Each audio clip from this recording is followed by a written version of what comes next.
It's the only place in the world that can legally grow an onion and call it a Vidalia. The whole field here is about 65 acres. R.T. Stanley started with 5 acres 35 years ago. But we do have a good crop, and they taste real good. Now Stanley Farms is a 1,200-acre onion operation with an unmistakably Hispanic workforce.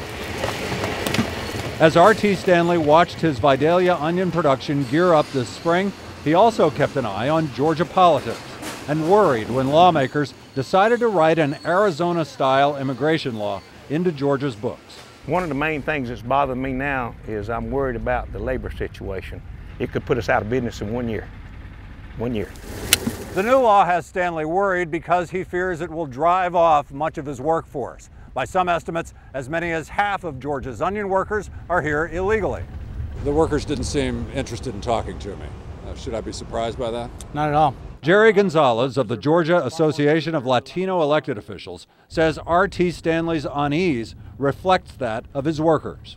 And that's what will drive people away is that perception that law enforcement officials will do roundups of people because of their immigration status. And you check their immigration status? Yes, we do. And we look at all their I-9s and all the paperwork and their identification.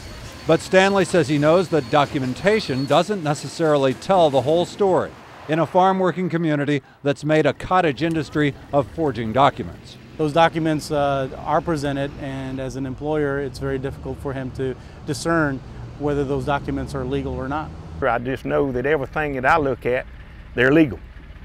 But whether I can swear to that, I can't. Stanley says his workers are migrants who show up during onion season and then move on when the crop is up. He says he boards them at no charge in barracks-style cinder block housing that Gonzalez says is above average for the industry. The workers fill red buckets with onions and get paid 38 cents for each bucket, motivating them to work quickly all day in a dusty, sun-drenched South Georgia field. We try every year to get the locals to do it. They will not do it. They just tell us that they don't want to do that kind of work. And they'd rather be unemployed than they had to do this work. Really? Yes, sir. Yes, sir. We have them come out here saying they're looking for a job because they're unemployed. They'll try it for 2 hours and go home. Now, that's exactly the way it is.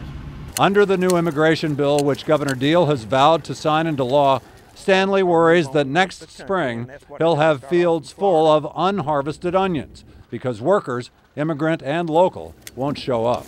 Near Vidalia, Doug Richards, 11 Alive News.